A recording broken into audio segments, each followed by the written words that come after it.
Ravi de vous retrouver comme toutes les semaines. Bonjour ou bonsoir, dépendamment de l'heure à laquelle vous nous recevez.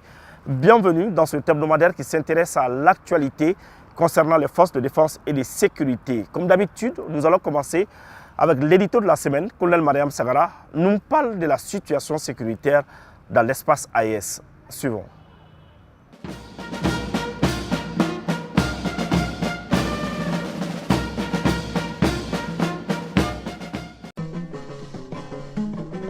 Donongora kafira sanga bonana ulu bisame ningara jayo dolinye ha chafali ibora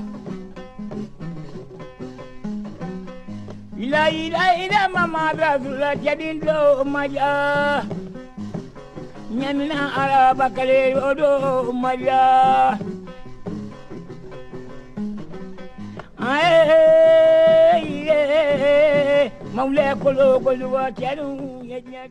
Les forces de défense et de sécurité de l'AES terrorisent les terroristes par la puissance de feu. Unité spéciale ou d'intervention rapide, nos forces conjointes traquent de nos jours les sans repères, les endoctrinés, les sans foi ni loi jusque dans leur dernier retranchement. Sans soutien, sans effectifs, sans ressources financières et surtout avec la pression militaire accrue, les terroristes font recours à l'usage des EI. Lâches, ils télécommandent l'engin au passage des troupes ou des forains. Les terroristes s'attaquent sans hésitation aux populations vulnérables et non armées. Le plus extraordinaire chez ces fanatiques obscurantistes, ils tuent, assassinent les innocents et accusent les forces loyales et les forces d'autodéfense. Ce panorama exhaustif de ces méthodes barbares pèse sur les paisibles citoyens qui ont besoin de leur mobilité pour des activités de développement. Le modus operandi pour eux est de s'éparpiller sur le territoire afin d'échapper aux forces de l'AES mises en place pour mieux canaliser cette déferlante terreur sur l'espace confédéral. Leur recours aux engins explosifs et de propager la terreur marque déjà leur déclin, c'est-à-dire leur incapacité de faire face aux forces nationales. À l'agonie, ils intensifient la fureur avant de crever. Le tableau pesant de ce terrorisme est la manipulation. Épuisés par les frappes chirurgicales, les traques des fantassins et de l'artillerie avec l'absence de sponsors, les terroristes sont au crépuscule de leur idéologie, c'est-à-dire martyriser les populations afin que celles-ci se dressent contre l'État. Des actes isolés d'extrême violence dirigés contre les citoyens sont aujourd'hui la menace que les autorités cherchent à circonscrire rapidement pour instaurer la paix durable. À la tribune des Nations Unies, le Sahel a été taxé de l'épicentre du terrorisme mondial, la pire menace attribuée à des pays qu'on qualifie de pauvres. Ce n'est plus le cas aujourd'hui. Peuple de l'AES, battons-nous donc pour l'éradication totale du terrorisme et l'extrémisme violent dans notre espace.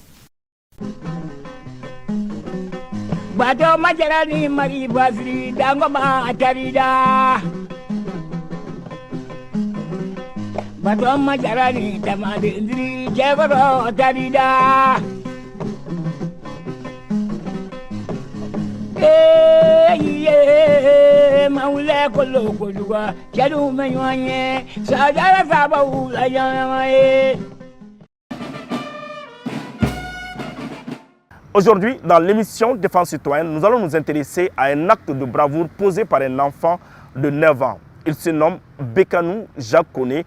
Il est originaire de Sang. Il fait la 5e année de l'école primaire. Cet enfant a pu épargner durant 2 années scolaires consécutives son argent de récréation pour offrir cette somme-là aux FAMA. C'est son appui aux forces armées maliennes dans la lutte contre le terrorisme. Suivant la présentation, ou plutôt la remise de ces 9 775 francs CFA au chef d'état-major général des armées.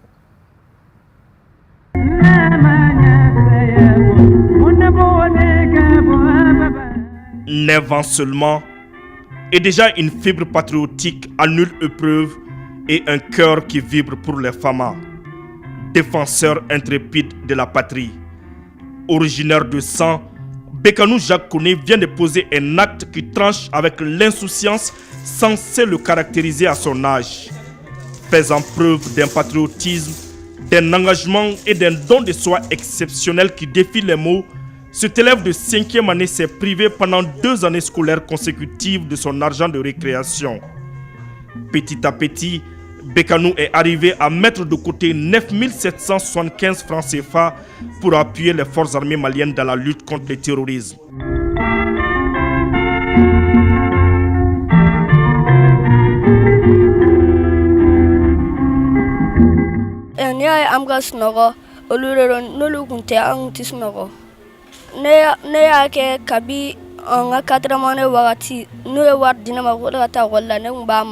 Et tenez-vous bien, cet enfant au grand cœur ne comptait pas s'arrêter si tôt. Sauf que les circonstances ont fait que sa maman a découvert son trésor caché. Bon, ne bora kalama domi aya soro don tora dona bi ka wari fara nyonga ka ke boti ko nanta kalama. Bon, ba ere kamina laben chogo o bora boti ere kalama ka alaje war misen do ba kono. Ko yene nyini ga ko era neta de dungo neta te ko fona soro den ta de a soro tare ko la. Bon, anale sisa donc aya soro na bola ko la kana war misen ba ko abi do ayere do ko kata aka kono. Atara soro boti ti. Donc boti marale be ba kono ba boro.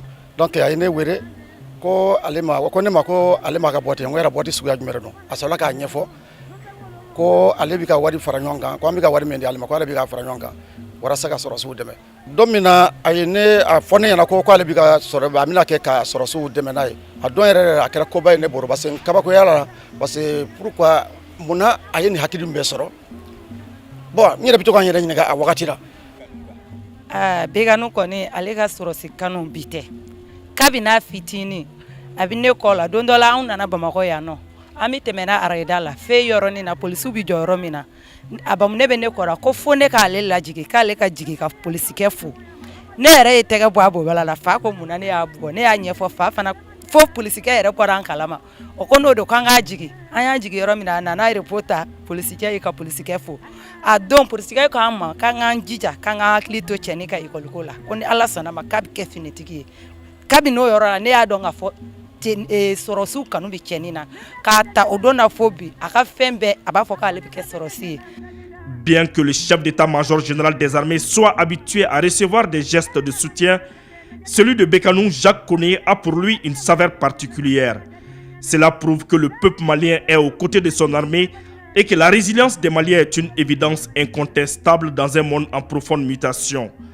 La résilience au Mali est génétique et la bravoure est malienne. Et retenez-le, même si un seul Malien subsistait, quel que soit son âge, ce grand pays continuera à trôner sur le continent africain.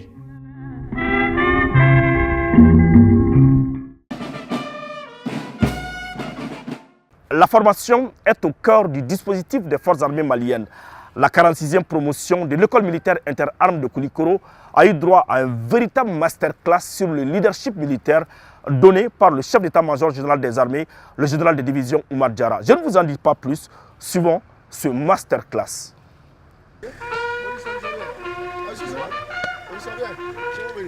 À l'école de l'excellence militaire et de l'expérience des aînés, ces jeunes officiers de la 46e promotion de l'école militaire interarmes de Koulikoro sont désormais mieux outillés sur les principes de base du commandement militaire et le respect du droit international humanitaire. Il s'agissait aussi pour les formateurs du jour de les sensibiliser sur les dangers de l'utilisation abusive des réseaux sociaux, une menace encore plus grande dans le contexte actuel de notre pays qui fait face à une guerre asymétrique.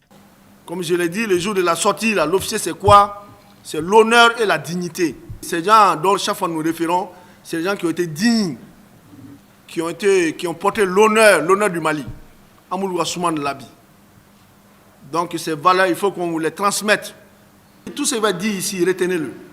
Vous êtes en début de carrière et je pense que la 46e promotion là, vous avez beaucoup. On est tous passés, beaucoup de chefs sont passés vous voir, n'est-ce pas? C'est le summum quoi. C'est le summum. Je pense qu'après cette formation, vous n'aurez plus d'excuses.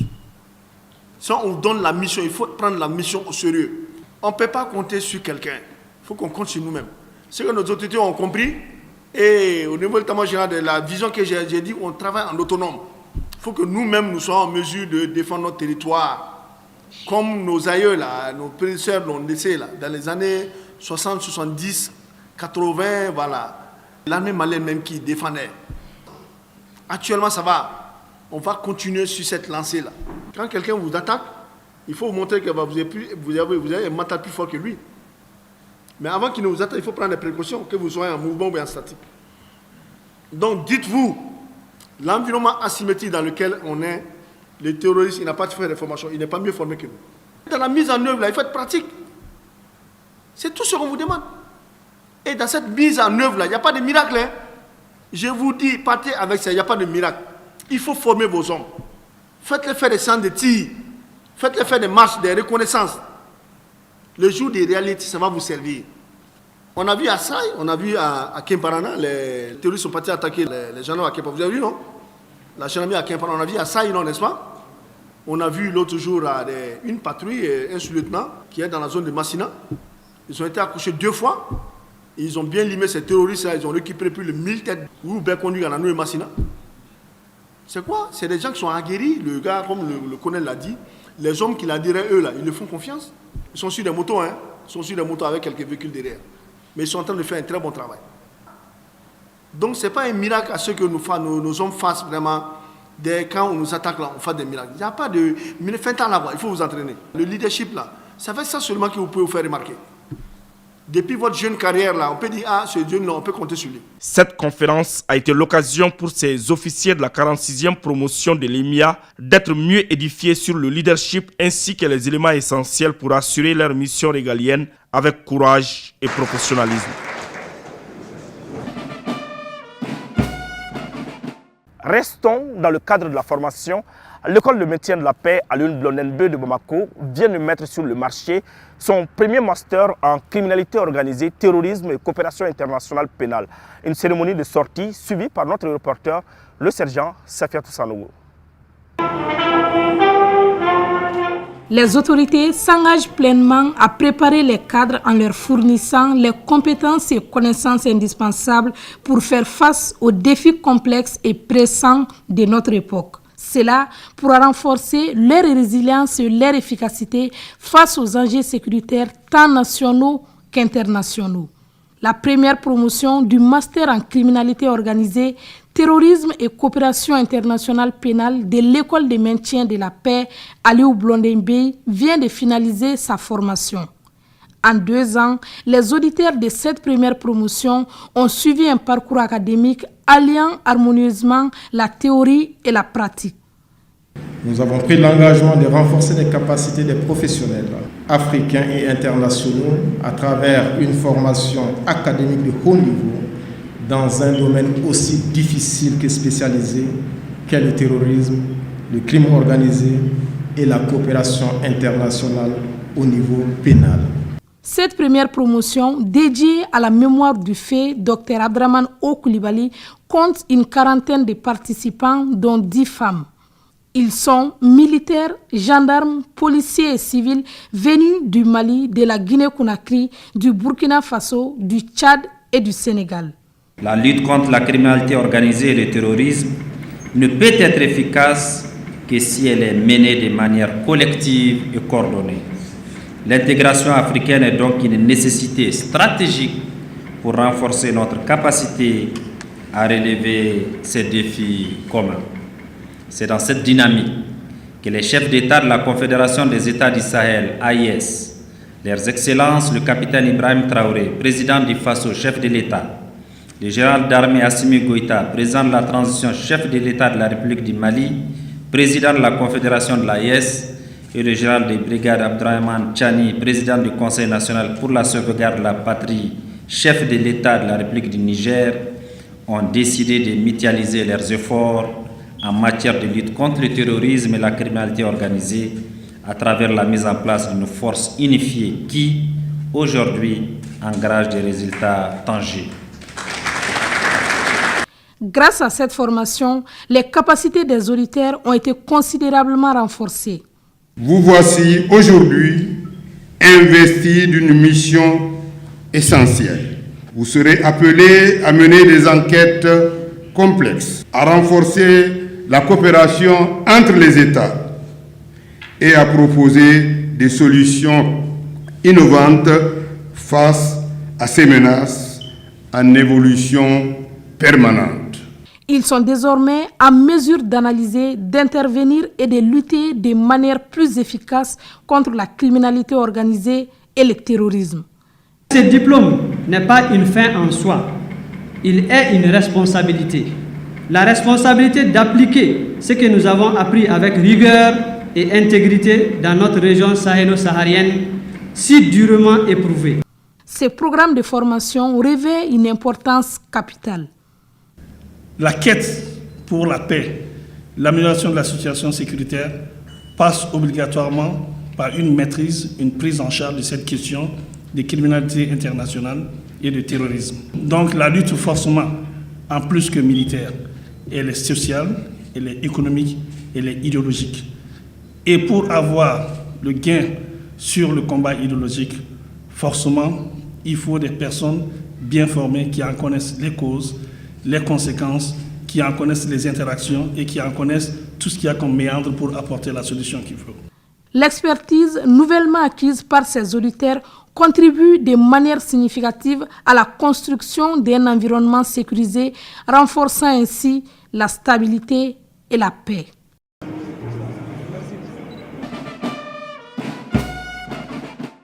À présent, retrouvons l'adjoint au chef d'état-major général des armées, le général de division Kéba Sangaré. Il a effectué une visite d'autorité à l'intérieur du pays. C'est ce que nous dit notre reporter Alassane Amadou. Le général de division Kéba Sangaré, à la tête d'une délégation pluridisciplinaire, s'est rendu au 23e régiment des 100, à la 42e compagnie d'intervention rapide de Tominia et au poste de sécurité de Kimparana. Il s'agissait pour l'adjoint au chef d'état-major général des armées de venir non seulement s'imprégner des conditions de vie et de travail des hommes, mais aussi et surtout leur transmettre la vision de la hiérarchie militaire dans la lutte contre le terrorisme et l'extrémisme violent. Nous allons faire la guerre pour imposer la paix, parce que c'est une guerre qu'on nous a imposée et personne ne va nous dérouter sur la vision des plus grandes autorités. S'engager pour permettre à nos populations de vivre et de protéger leurs biens. Et ce que nous avons vu à Kimparana, San, Siazo, Toumia, lors des différentes embuscades, des actions ont été menées avec professionnalisme. On ne leur demande pas mieux. Le message fort, c'est la vision du chef d'état-major général des armées, la cohésion entre les forces, un commandement uni et unifié, l'offensive à travers nos militaires et surtout en se basant sur les valeurs ancestrales et cardinales, parce que comme moi j'ai dit, nous avons une armée qui a une histoire, c'est une armée brave. Aucune parcelle, aucun centimètre ne seront laissés pour compte et nous allons avancer, comme on a dit, pas à pas, avec sûreté.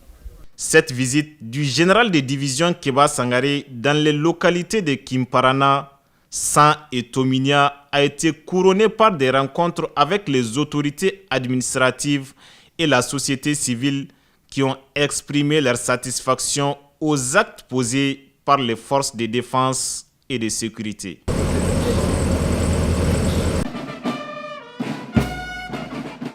En prélude à la célébration de la Journée mondiale de la protection civile, celle du Mali a organisé un exercice grandeur nature pour montrer à la population sa capacité de réaction en cas de catastrophe, d'incendie ou autre catastrophe qui touche son domaine de compétence. C'est ce que nous dit le sergent Sefiatou Sanogo.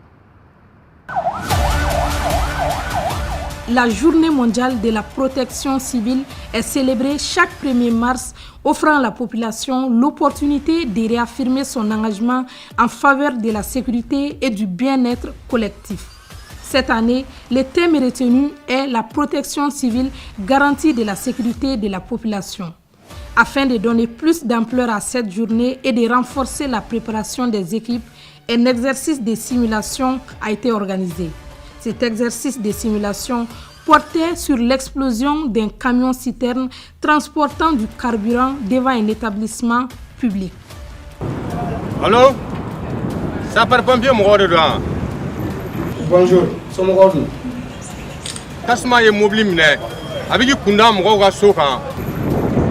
Ah, ayatollah, amdala à ces 2000 là. Les hommes avec professionnalisme et efficacité sont intervenus. En appliquant leur devise « Sauver ou périr », ils sauvent ainsi la vie des victimes.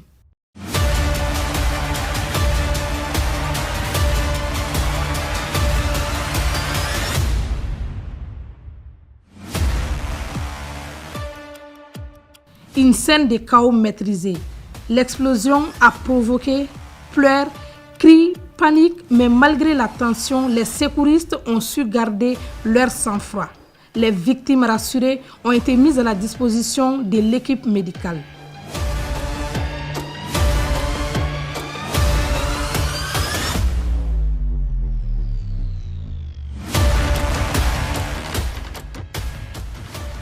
Nous avons classé les victimes, les urgences absolues à droite, les urgences relatives à gauche. C'est les évacuations qui vont suivre tout de suite. La quasi-totalité des victimes, ce sont des brûlés. Donc, elles seront évacuées à l'hôpital dermatologique de Bamako et à l'hôpital Gabriel Touré. Les visites de prévention effectuées par la protection civile avant l'incendie ont joué un rôle crucial en limitant les dégâts et en réduisant les risques de catastrophes. Je viendrai avec moi de l'importance des visites de prévention en sécurité incendie, donc qui nous permettent d'édicter des mesures appropriées en vue de lutter contre la naissance d'incendies, de minimiser ses effets et de faciliter l'évacuation en bon ordre de la totalité des occupants et permettre enfin une intervention rapide et prompte des secours organisés. Cet exercice de simulation met en lumière la parfaite coordination entre les différentes composantes de la protection civile. L'exercice nous permet de pouvoir tester la capacité opérationnelle de nos hommes, en premier lieu. Secondo, ça permettra de pouvoir quand même tester nos plans d'urgence. On a plein de plans d'urgence. Il y a le plan Orsec, il y a le plan blanc, il y a le plan rouge, qui est typiquement pompier. Et en troisième lieu, ça nous permettra de pouvoir quand même la réactivité et la coordination de toutes les forces. Vous savez, il y a une force incendie, il y a une force de santé. Et comment ces deux forces puissent travailler ensemble. Voilà l'objectif. Mais lorsqu'il y a un incendie, lorsqu'il y a une explosion, en tout cas, il y a des produits chimiques qui divergent dans la nature, il est de notre devoir non seulement d'éteindre l'objectif, c'est-à-dire arrêter le feu, éteindre, prendre secours aux blessés et enfin de pouvoir quand même protéger cette population et les informer comme quoi il y a tel sinistre, faites attention, ne passez pas pour là. Donc c'était à peu près comment coller le thème à cet exercice. Cette simulation grandeur nature illustre ainsi l'importance de la préparation et la coordination des secours pour garantir la sécurité des citoyens face aux catastrophes.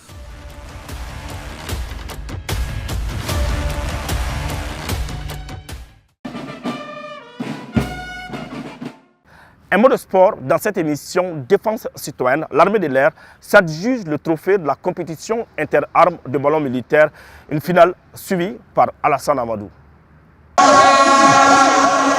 Au terrain de l'Union sportive des forces armées et de sécurité se joue la finale de la compétition interarmes. Une finale qui oppose l'équipe de l'armée de l'air à celle de la garde nationale du Mali. Ces finalistes ont affronté 9 autres équipes au cours de 6 semaines de compétition.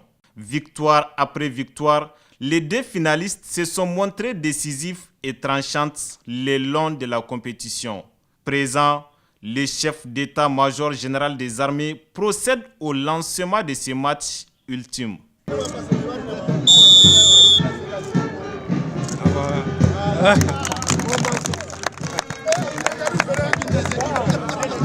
Dans un décor très significatif, les 2 équipes se livrent à ce jeu typiquement militaire. À l'entame du jeu, l'armée de l'air ouvre le score à la 15e minute après le lancement, comme pour montrer sa détermination à remporter ce match.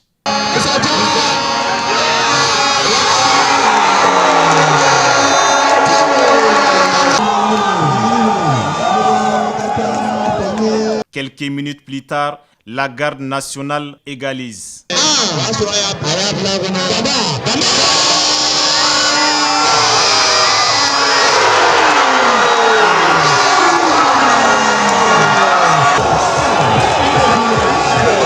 Les matchs s'équilibrent mais restent tendus en vue de l'intensité de la rencontre et pour soutenir chacun son équipe. Le chef d'état-major de la garde nationale et celui de l'armée de l'air entrent en jeu.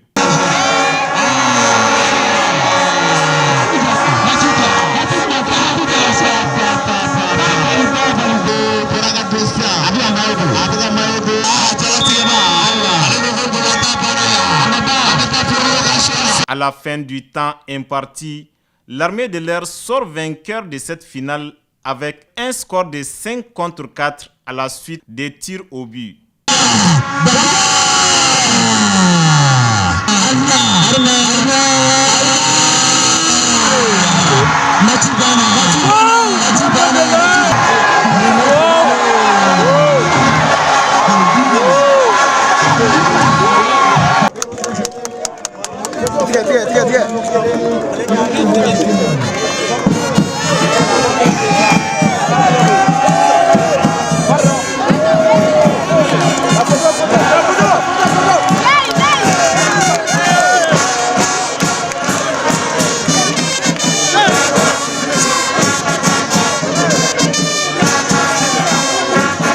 Dans une compétition interarmes, quelle que soit l'équipe victorieuse, c'est l'armée malienne qui gagne. C'est dans mes ballon militaire, on sera sous des tados. Mais on avait remarqué que on commencera à donner au profit du football et du basket. Donc on est là nanana pour que on soit sous poussé ou que c'est ballon militaire, il faut qu'il y ait une compétition organisée. Une compétition organisée là, baby dans baby limité dans abato, moi c'est qui ni ballon militaire ni Adam les première édition de, on va continuer comme ça. Faut Beka Douala, Beka continuer au niveau des unités, au niveau des casernes, Beka continuer avec le ballon militaire pratiqué. La compétition interarmée de ballon militaire qui vient de se terminer ce soir était une occasion pour l'ensemble des forces armées et de sécurité de se confronter de manière amicale et sportive sur le terrain, de pratiquer ensemble ce qui fait la force de nos armées, c'est-à-dire la cohésion, l'esprit d'équipe, la solidarité. Aujourd'hui, la finale a mis face à face l'équipe de la garde nationale du Mali et l'équipe de l'armée de l'air. Mais au final, nous pouvons dire qu'il n'y a pas de perdant. Le gagnant aujourd'hui, c'est l'armée malienne. On n'a pas enregistré une défaite parce que pour nous, on a gagné. On a gagné pourquoi? Parce que c'est toutes les forces de défense et de sécurité qui ont gagné. Mais on a gagné pourquoi aussi? Parce que voilà, ça nous a permis de connaître le niveau des autres joueurs. Et nous saluons la victoire de l'armée de l'air. Et nous saluons également la participation de l'ensemble des équipes qui ont joué. Et franchement, nous sommes très très contents, très heureux. On aurait bien voulu avoir la coupe, mais je pense qu'on a eu la coupe autrement parce qu'on a appris. Et on sait que la prochaine fois, on viendra et on sera victorieux. Un esprit sain dans un corps sain, voilà en grande partie l'esprit de cette compétition interarmes. Bon, nous sommes allés au Larena. Au Larena, il y a un ballon soit si ballon ballon militaire. Au même fois, nous sommes allés soit sous un ballon joué. Moi, si je gagne, soit sous une force de sécurité de Gaïna. Bibina, anga chedo imouirana. Abe Nisson, abe Nisiwa, sabo. Parce que bon, les filles me jouent un ballon, mais aussi engagement, il va dans la condition physique. Il y a vraiment, en même temps, on a condition physique la tienne. Vraiment, on est mis sur WhatsApp. Flana est moué, les champions est moué, bête gagner na mouno. Parce que aye ben, anyama la bête bien. Quand au général la faut quand c'est sur la maman. Ani quand la bête jura là. Ani akina mo faute bien police ou bien toutes les forces armées de sécurité sont là. Il y a faut vraiment en béquelé, on continue à kilna là. À la fin du match, les équipes de la 2e, 3e et 4e place ont également reçu des trophées en guise d'encouragement.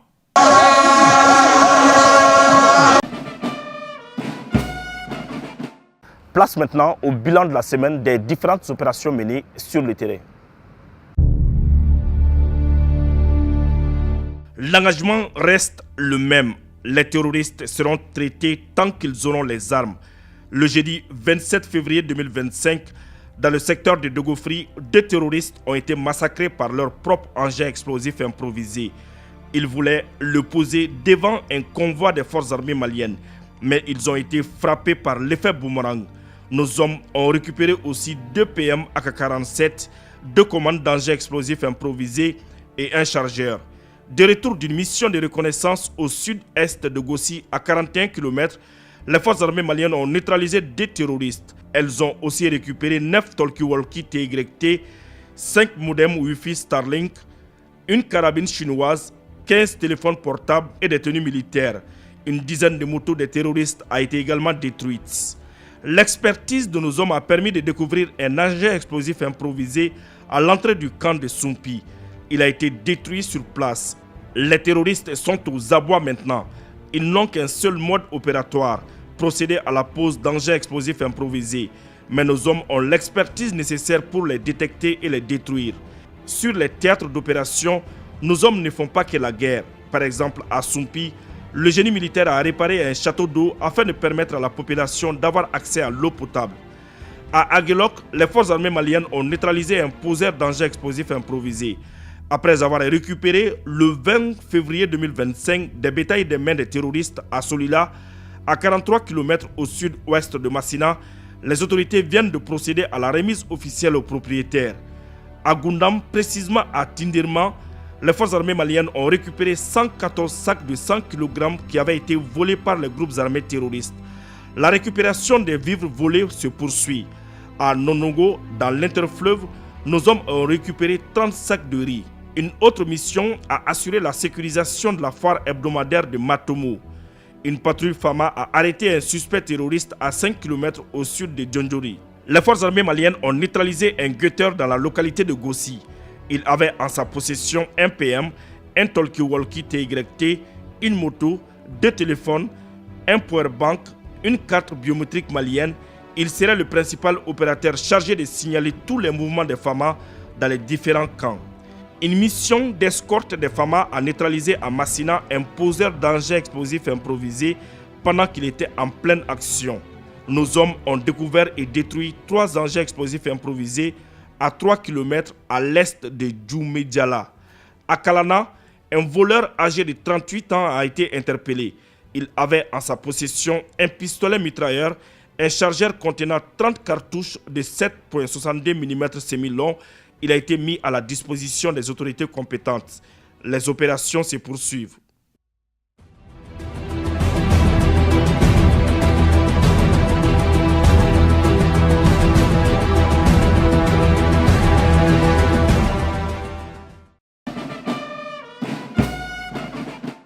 Hommage maintenant à ceux qui ont fait le sacrifice ultime pour la patrie. C'est une réalisation de colonel Mariam Segara et de l'adjudant-chef Adama Traoré sur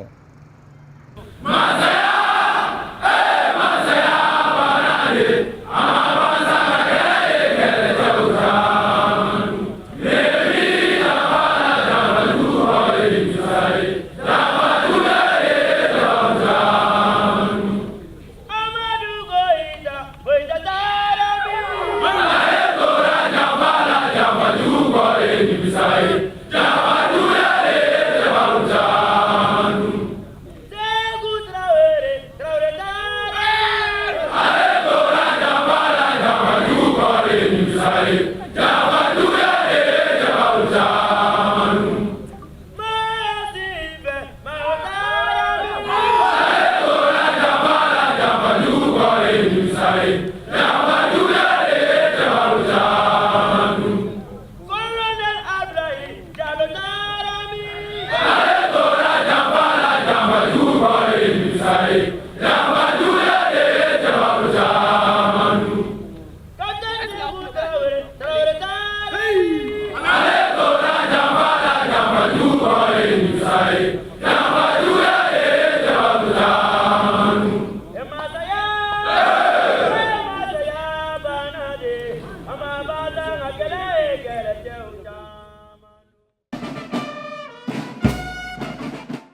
Voilà, c'est la fin de ce 155e numéro. Merci de l'avoir suivi. Un grand merci à toute l'équipe de production. Nous vous donnons rendez-vous la semaine prochaine, Inch'Allah.